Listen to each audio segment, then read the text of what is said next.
네, 여러분 반갑습니다. 울산 현대사에 근무하고 있는 이규헌입니다. 이규헌의 보험통신 163화고요.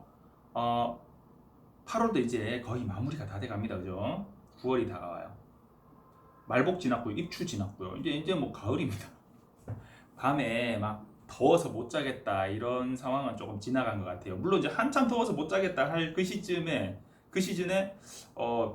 비가 좀 많이 왔어요. 그래서 쇠 입으신 분들 참 안타까운데요. 자, 비 오면 뭐 해야 되죠? 감속하셔야 돼요. 일단은 한번 살펴보겠습니다. 무사고 운전하는 법 1탄입니다. 여러분들 모든 운전자들이 사고의 위험에 항상 노출돼 있어요. 그래서 뭐 사고 한두 번 정도는 또 많이 나보신 분들 많아요. 그런데 모든 운전자가 다 사고 나냐? 그건 또 아니에요. 무사고 운전 10년, 20년 하시는 분들도 많아요. 자, 그분들은 왜 사고가 날까요? 왜 사고가 안 날까요? 무사고 운전하는 법 한번 살펴보겠습니다. 1탄에서는 진로 변경에 대해서 살펴볼 거예요. 자, 이거 뭐 솔직히 얘기할 것도 별로 없어요. 오늘은 빨리 끝나도 돼요. 진로 변경. 여러분, 자, 다음 중 진로 변경을 하는 순서로 맞는 거. 자, 첫 번째. 순서대로 말씀하시오. 1번. 핸들을 돌린다. 2번. 깜빡이를 넣는다. 깜빡이를 넣는다. 3번. 사이드 미러를 본다. 사이드 미러를 본다. 자, 순서대로. 자, 제일 먼저 뭘 해야 될까요? 띵동. 자, 사이드 미러를 먼저 봐야죠.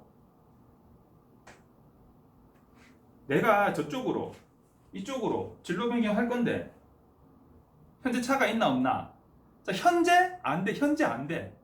뒤에서 나보다 더 빠른 속도로 오고 있는 차가 있나 없나? 그 차의 진행에 내가 지금 진로 변경하는 게 방해가 되나 안 되나? 측 후면을 봐야 돼요. 측 후면을 사이드 미러로. 사각에 차가 있는 거 아닌가? 이렇게 고까지 보고 안전한에 깜빡이를 넣고, 자, 내가 이제 진로 변경할 건데 계속 안전한 거 맞지? 그리고 핸들을 꺾어야 돼요. 그런데 많은 분들이 핸들을 꺾으면서 깜빡이를 넣어. 깜빡이 넣으면 다행이야. 핸들부터 일단 꺾어요. 핸들, 저도 운전하다 그런 경우를 많이 봐요. 제가 지금 표현을 순화시켰는데요. 진짜 속에서 욕 올라오는 그런 꼴을 많이 봐요. 하고 있는데 이 차 휙 꺾고 오 이러는데 지금 휙 다시 들어가요. 무슨 소리야? 안 살폈다는 거죠. 진로 변경을 할 건데 여기 지금 차가 오는지 안 오는지를 안 살폈다는 거야. 일단은 현재 요까지 차가 안 보여. 요까지 안 보여. 안 보니까 일단 꺾은 거예요. 꺾으면서 보니까 오 차가 있네. 다시 꺾어 들어가는 거야. 나오다가 오 이러고 다시 들어가.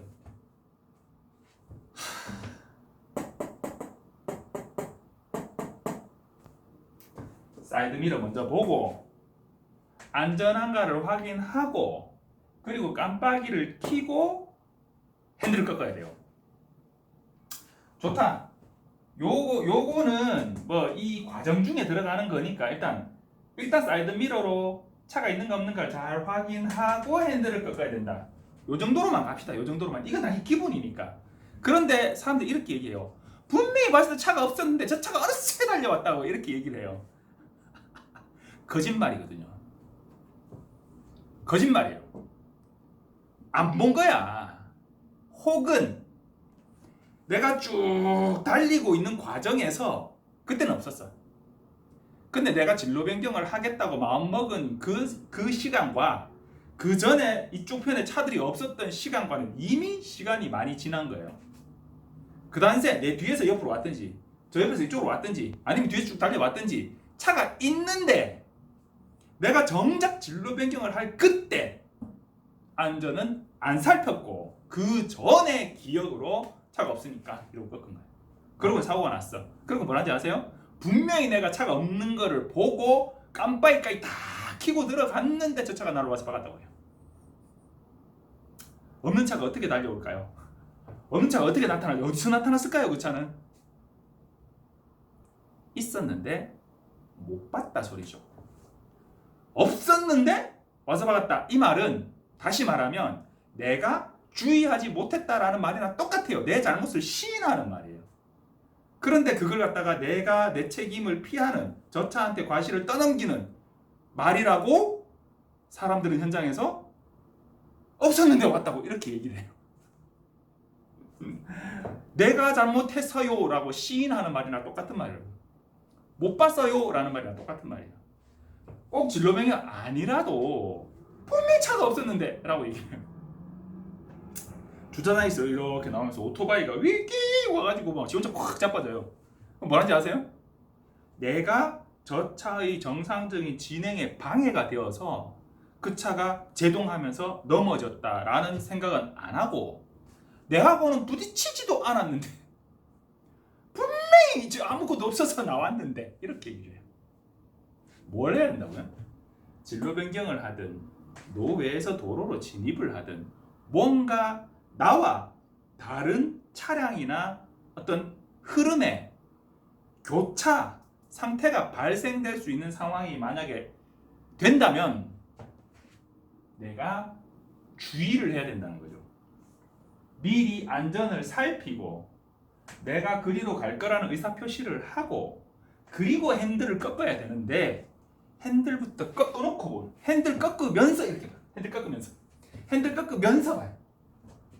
그러면 안 돼요. 그리고 제가 예전에 그 우스갯소리죠. 어떤 사이트에 뭐 설문 같은 걸 하는데 거기에 이 사람이 뭐라고 설문을 했냐면 다음 자동차 부품 중 필요 없는 것을 고르시오 이랬는데 많은 사람들이 깜빡이를 골라요. 왜냐? 깜빡이 안 넣고 들어오는 것들이 많더라는 거야. 깜빡이 그거 만들어놨노? 쓰지도 않을 거. 이제 이거예요. 깜빡이, 사이드미러가 아니고 방향 지시등 조작 꼭 하세요. 습관적으로 하세요. 자, 그리고 거기에 하나 짠한 거 조수석 여자친구 없다 이거지. 태울 사람이 없다 이거지. 자, 어쨌든 그거는 뭐 농담이고요. 내가 일로 갈 거다라는 거, 1위로 갈 거다라는 걸 표시해 주는 거 매우 중요합니다. 의사표시 매우 중요해요.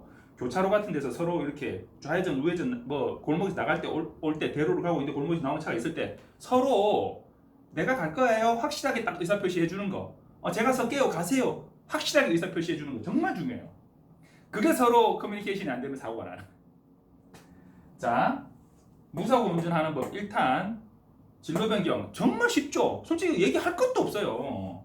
사이드 미러를 확인한다. 룸미러도 어느 정도 후방 시야 확보가 되거든요. 룸미러, 사이드 미러 혹은 고개를 돌려보는 등에 내가 지금 현재 진로를 변경해서 다른 차로로 들어가고자 하는 그 행위에 안전이 확보되어 있는가를 먼저 살펴보는 거.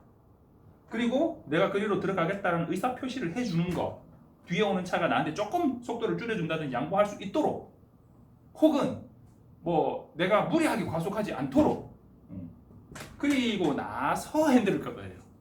자, 너무 당연한 거니까. 자, 다음 주에 또 2탄 할게요. 자, 근데 진로 변경에도 종류가 있어요. 진로 변경 기본 과실이 몇 대 몇일까요? 7대 3입니다. 자, 이거는 뭐예요? 기본 과실. 다른 요인이 없다고 봤을 때 너도 좀 주의를 못했고 너도 좀 주의를 못했네 라고 했을 때 7대 3이에요. 자, 7대 3은 뭐냐면 선행 진로 변경 차량이 나보다 앞에 있는 내보다 내 앞이 아니고 옆에 앞에 선행 진로 변경 차량을 후행 직진 차량이 충돌한 거 그게 7대 3이에요. 앞에서 들어오는데 내가 잠깐 못 봤든지 아니면 내가 가는데 이 차가 들어오는 속도에 대해서 내가 주의를 미처 좀 늦게 해가지고 박았든지 이런 동안 박았든지 자, 이런 거예요. 그런데 바로 옆에서 확 들어와요. 브레이크 잡는데 벌써 끼 긁으면서 이렇게 나가 섰어. 자, 이거 7대 3이에요. 그거 7대 3이라고 주장해서 보험사들이 욕을 많이 먹죠. 그거 7대 3 아니에요. 다만 그럼 100대 빵이냐? 여러분들 그 보험회사 맨날 욕만 하는데요. 아니 이게 백대빵이지 어떻게? 뭐 과실이 막 이렇게 말씀하시잖아요. 그런데 백대빵이 되는 조건이 있어요. 한문철 변호사님 예전에 많이 말씀하셨는데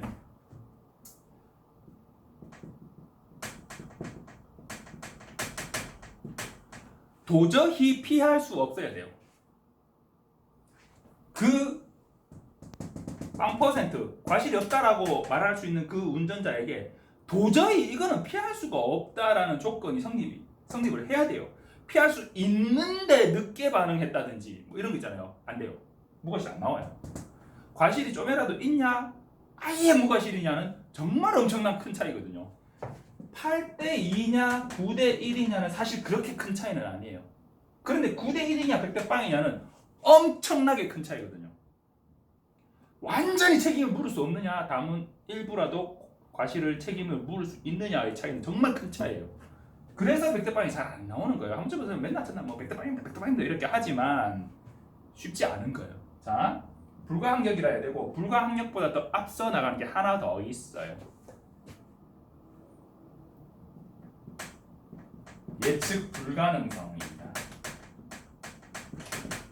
예측할 수 없었어야 돼요. 자, 사이드 안 봤어요. 깜빡이도 안 켰고 이 차가 벌써 핸들부터 꺾네.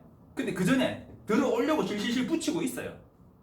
뭐고 이거 이 뭐 앞차하고 내하고 공간도 별로 없구만 지금 들어온단 말이야. 들어와봐라 어쭈쾅. 이거 100대 빵이 될까요? 안 된다고. 옆에서 쫙 달려와가지고 고속도로 달리다 보면 그런 상황 있지 않아요? 앞에 트럭 가고 있고 내가 가고 있고 이 공간 사실 얼마 안 돼요 지금. 근데 뒤에서 사이드미러 보니까 뒤에서 차가 쫙 달려와요. 달려와 내 앞으로 쫙 칼치기 들어오겠다는 거지. 그런데 이 폭으로 지금 들어오겠단 말이야. 악셀 더 밟아. 어디를 여기를 뛰어들려고. 그런데 이 차는 계속 하면 바로 그대로 돌아왔어요. 사고 났어요. 자, 100대 빵일까요? 사고 당시 영상만 딱 보면 있잖아요. 내가 가고 있는데 도저히 폭이 없는데 이 차가 들어오면서 사고 나는 게 보여요. 그래가 차는 뒤집어지고 난리가 났어요. 자, 이 차 운전자가 무엇일까요?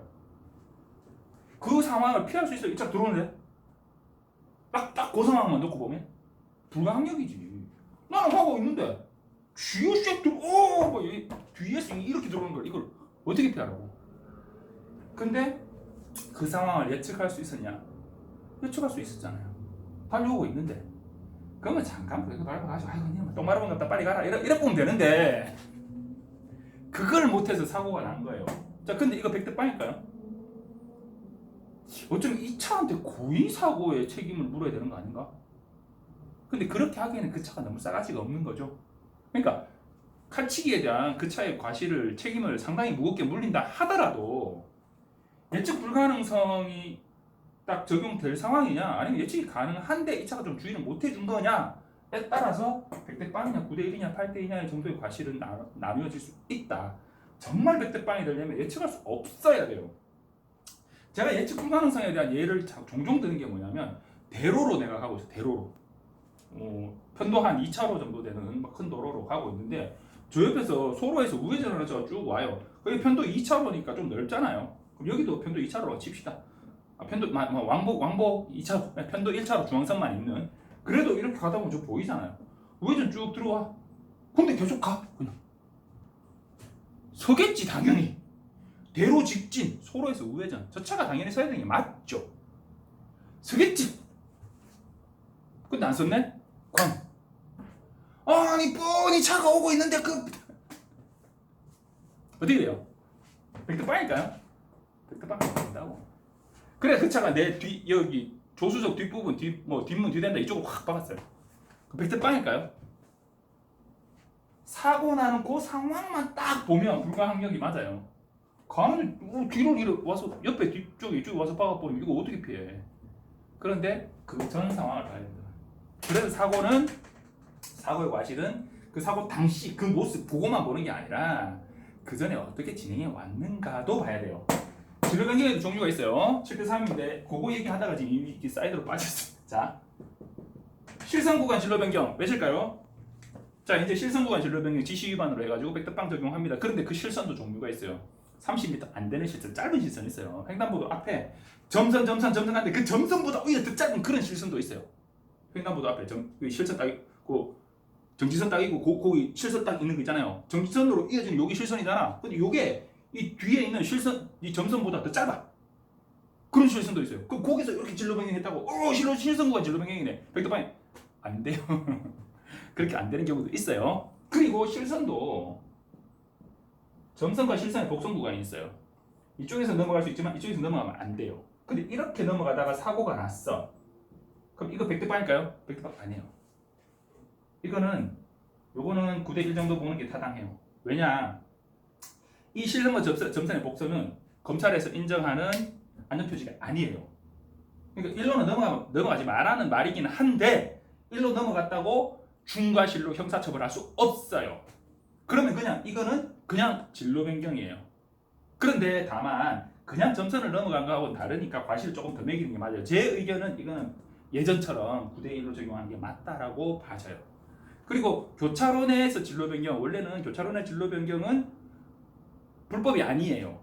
그래서 제가 주장한 바는 교차로 내 진로 변경은 7대 3이다 이렇게 얘기했는데, 그렇지만 진로 변경, 교차로에서는 진로 변경이 조금 추월 금지 구간이니까 진로 변경도 마찬가지로 좀 제한을 둬야 된다라는 의견에 따라서 교차로 진로 변경 9대1 뭐 이렇게 적용하기도 하는데, 냉정하게 제가 말씀드리면 7대 3은 맞아요. 맞는데 그거는 해석하기에 나름인 것 같아요. 그리고 어떻게 진로 변경하느냐, 옆에서 바로 치고 그냥 가속하면서 쫙 들어오느냐, 가고 이제 뒤에서 쉥 이렇게 달려왔느냐, 앞에 가고 있는데 갑자기 깜빡이 놓고 쑥 돌아가지고 이러고 사고가 났느냐에 따라서 과실은 달라질 수 있다.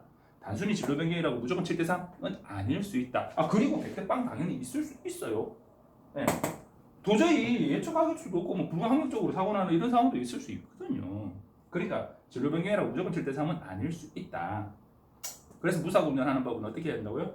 내가 일단 당연히 주의를 해야 되고, 진로 변경하는 차량 입장에서는 진로 변경하는 차와 사고가 나는 차량 입장에서는 저 차가 진로 변경을 할 수도 있다, 저 차는 언제든 진로를 변경해서 들어올 수도 있다 라는 전제를 두고 나도 안전하게 방어 운전을 해야 된다는 거죠. 항상 핸들을 잡고 운전을 할 때는 긴장하시고 사고가 발생할 수 있으니까 그거를 피하려고 하는 노력을 하면서 운전을 해야 돼요. 습관에 젖어서, 타성에 젖어서. 내가 이거 늘 다니는 길이니까. 그러다가 이번에 코로나가 제 교회 이런 사태가 발생하는 거예요.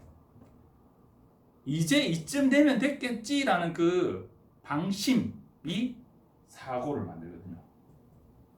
그러니까 무사고 운전하는 방법은 항상 방심하지 말고 정석대로 하시는 거예요. 안전하게. 자, 이기원의 보험통신 163화였고요. 8월 마무리 잘 하시고 건강하십시오. 감사합니다.